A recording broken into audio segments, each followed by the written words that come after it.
Welcome back, everybody. I'm here again with Bernadette Torres, who is an amazing herbalist and a very close person to me.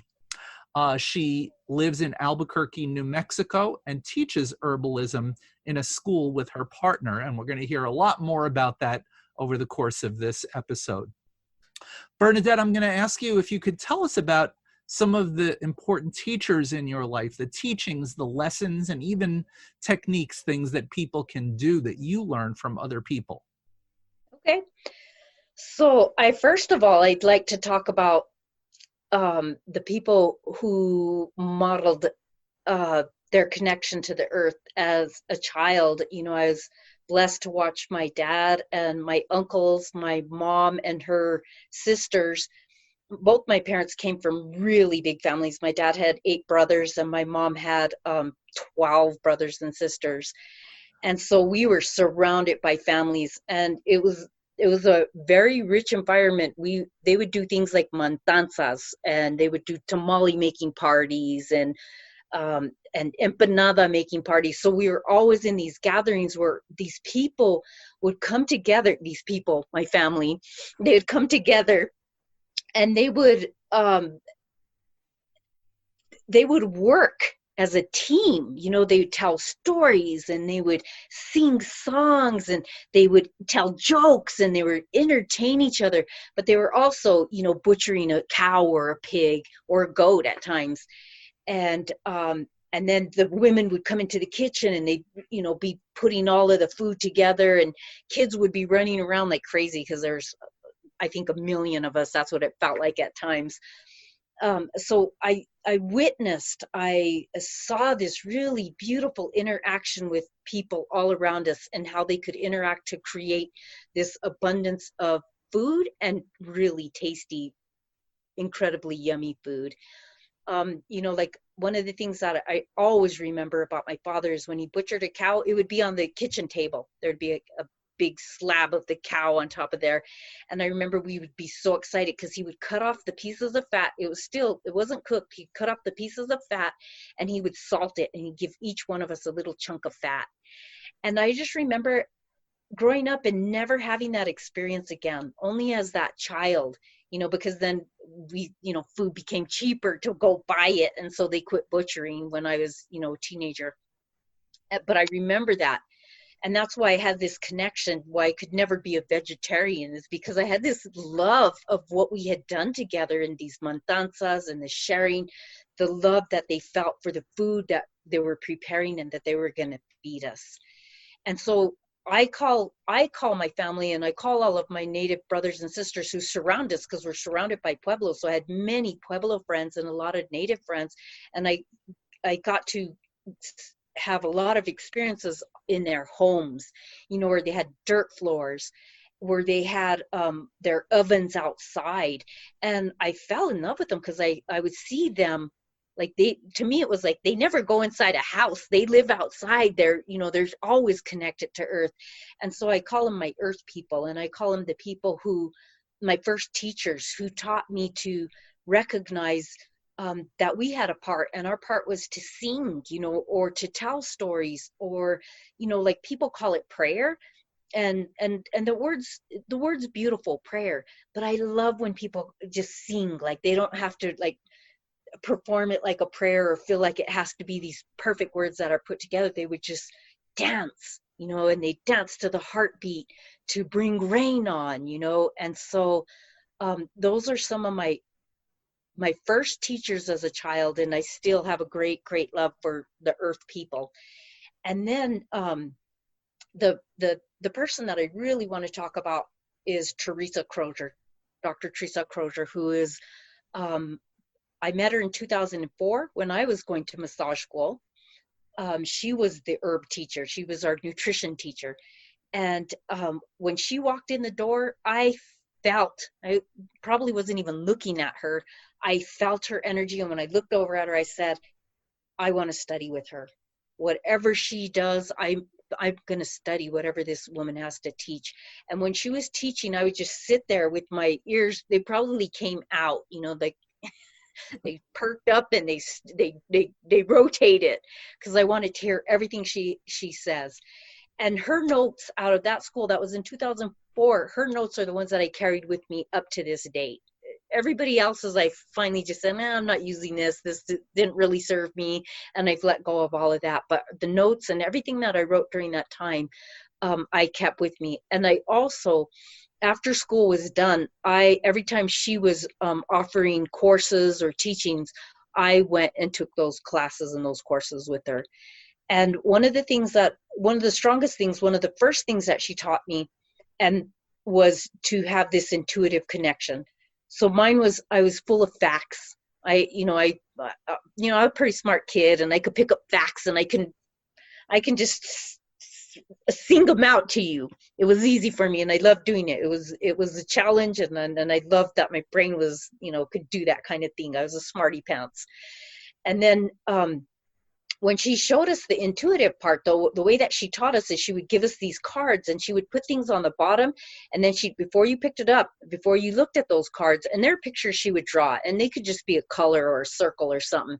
And so then you'd put your hand over it and you say, what I think this is, and then you would tell her what's coming up for me. And sometimes it would just be the color red, or it'd be a circle, and then it'd be a ball or something, and it'd be a different color. It didn't matter, but it was you practicing that we do have an intuitive part of us. And so that was the beginning of me developing my intuition, which was there because as a child, I had visions, I dreamt, it was happening. I just didn't know what it was. I didn't know what to call it.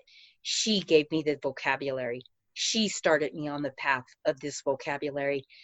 And fortunately, we've always lived, several blocks from one another. So I've been able to follow her for the last 16 years. And to this day, she does retreats. And that's what I started doing about 2 years ago. They're silent retreats where I go and stay with her in her home. And then she prepares food, and she does, she'll do Tai Chi with you, or she'll set up a schedule with you of the things that you want to do. But you're in silence, except for at the end of the day, she'll ask you, do you want to have a conversation? Do you want to talk? And then she'll do an acupuncture treatment on you, or if you want one, she'll do a treatment on you in the evenings. And so during those times, I was able to see how much I had grown, my ability to go into a 3-day, 4-day retreat and sit with her and not have to constantly be talking. Like I could just be in my own space, be at peace. When I need to eat, I'd have something to eat. When I needed to move, there was instructions on movements that I could do to help me stay in a meditative mode. And it helped me during those times, it helped me to draw myself into recognizing who I've become, because a lot of times when you start out, you're the seeker, you're the person who is looking to attain knowledge. You're trying to understand what's there, what's in front of you. And if you want to become a healer, you're like, I'm doing all this to learn to be a healer for years and years and years and years and years of, I'm going to be a healer. In these silent retreats, you're able to say, I am a healer. I am an herbalist. I am a teacher. I have acquired all of these tools.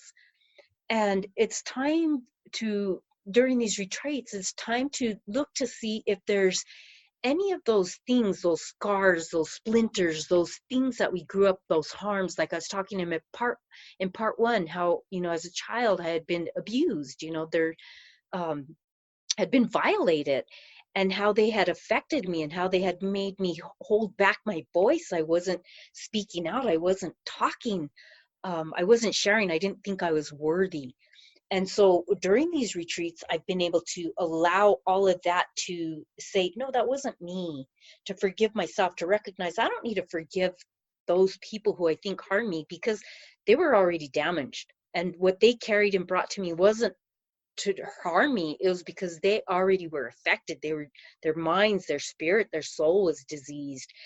But because I was a child, I didn't recognize that. I thought it was something I did. And so really what I've learned to do is focus in on when I'm feeling insecure, to forgive myself for, feeling like I'm doing something bad by speaking out. Sometimes we we have to say things strongly, you know, and it's what I call tough love. We have to be able to say, no, you cannot do that here. Or if somebody keeps on coming to you and they have an issue, a problem, and you've been telling them over and over again, this is how you work with this, and they can't hear it. Finally, you don't want them to keep on pulling on you. It's like being in a pool or in the river or in the ocean, and they grab onto you and they're like, help me, I'm drowning, I'm drowning. And you're saying, no, you're not drowning. Just move your arm slowly or pull your neck back so you can float. You're going to survive this. But they're not doing that. They're still in that panic mode. Sometimes tough love is the part where we say, no, stop. You're not listening. You're talking too much and you're not listening. You need to go home and listen. You need to listen. This is how I do it. If you need to adjust your body a different way for it to work for you, then adjust your body the way it tells you to. So that's what I learned from Teresa Crozier. You know, it's how to work with myself, how to recognize when I'm feeling insecure and when I'm not feeling what I have acquired, the harmony that I've acquired. Because if I'm not in harmony, I can't pass that on. And so this is the blessing that I had from that relationship. Now, the other person is Asheni Camino, who I met in 2006, who is my partner, who is my companion. And when I met Mino, I got introduced to somebody who actually was connected to nature at all times until he came here. So in 2006, he's still learning to adjust to being a human being that lives like Americans do, disconnected from nature. And so he's getting a little bit of lessons too. I don't know if they're positive lessons, but he's getting lessons. And but what I learned from him is how a lot of times when we work in this world and we say that we're doing something, we do it without what a lot of religious people would say is faith. You know, like when Mino works with something, he knows, he is totally connected to the fact that he says, this is gonna work. What we need to do is work with the tobacco. The tobacco is going to help us. It's going to speak to us, and it's going to help clear our minds. And he says it, and he believes it with every ounce of his being. And in his culture, what they believe is that there's two parts of us. There's the physical body, and then there's what he calls the otro yo, the other part, the spirit part of us. And that's the way I translate it. And those two can separate. And when they are separated, and that happens during trauma. So when I was abused as a child, my spirit, my otro yo, separated from me. It went somewhere to, to survive or to, be in its own space where it didn't have to be in this unharmonized body, because there's anger and hurt and whatever else feelings come up from those. And so what we learn to do is to bring that spirit back into the body and to say this is okay to be in this body, to give ourselves permission to be in it, because once you've been violated, you don't want to be in the body anymore. And so we have to retrain our spirit to come back into the body, and then to recognize it's okay that I have feelings, it's okay that I have these senses, and it's okay if I get angry, and it's okay if I cry, and it could be for a while. It might not be like a quick cry and then, yay, I'm free. No, it may be that, you cry for several days, maybe up to a month, depending on the traumas you've suffered. And those traumas don't have to be just sexual. There's traumas, generational traumas, where people who carried into this lifetime, our mother or father, who were abused, and the way they react in life, that energy, that spirit, it flows off of them like water, and we are around them, so we absorb it. We absorb that energy, and so we react in life with it. And so that is the part that I learned to recognize when I'm accumulating that, because I work with a lot of people, and when they're telling me their stories, sometimes I'm going, oh my God, that's so horrible. Oh my God, I can't believe somebody did this. This is horrendous. And I'm opening myself up to receive that, because I'm emotional. And it can affect me physically if I don't clear it off, if I don't smoke myself off with the tobacco, or I don't go take a cold shower, because the cold shower is the other thing that helps clear me. I will get physical ailments, and they'll be strong. It won't be something that I can ignore. It's something that, like, oh my God, my arm's broken, something's just totally dysfunctional from this. And so the lesson from working with Asheni Camino, it's harder to describe because it's on a spirit level, and it is a part that most of us aren't given a vocabulary to communicate about. And so when we start talking about it, when we start wondering and trying to put it together, it doesn't always fall into place that our linear brains have been trained to appreciate. And so this is the part of my life that I am consistently working on now. And the way that I work on it is through meditation and through my garden work. So my garden work is meditation to me, but I also sit down away from everything so that I can just be in a place where I'm not working. I'm not doing, I'm not accomplishing, I'm not making something happen. I'm just sitting in a place of peace and allowing myself to just go somewhere else, let my mind shut down.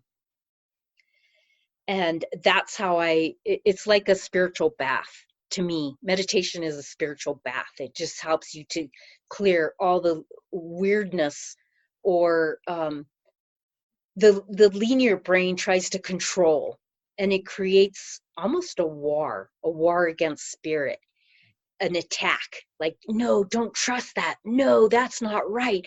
Oh, that's too, giving it names like witchery or woo-woo, or making it seem like it's a curse, or something we shouldn't be delving with. We need to go to a priest or somebody else to get these things out of our head. And where I feel like each one of us has a very beautiful, unique spirit that is pressed down or pressed out. And so meditation is our place where we are allowed to be embracing and holding and carrying and recognizing that, it's not power over, it is a power within, and a contentness and a security. It grounds us, allowing us to recognize, this is the most valuable part of myself, is my spirit. And when I honor it, when I recognize its beauty, I also recognize that it's not here permanently, and maybe the practice of the first time we left our bodies is, we shouldn't see it as a bad thing. We should recognize it as the power that we had for our spirit to get out of a situation that it just said, okay, I don't need to be here for this, but now I'm going to be here for the rest, because now it's time for you to walk on this planet, helping others whose spirits need to come back too, so that they can be part of healing our earth, and reconnecting with our earth. And really, that's what my teachers taught me, is to have that connection. That's what Asheni Camino and that's what Teresa Crozier basically have taught me. And both of them have this strong connection to nature, and they'll go outside and hummingbirds will fly around their heads. Every time I'm around them, the most beautiful creatures are swarming around them. And that's because they are connected. They are in harmony with their own spirit.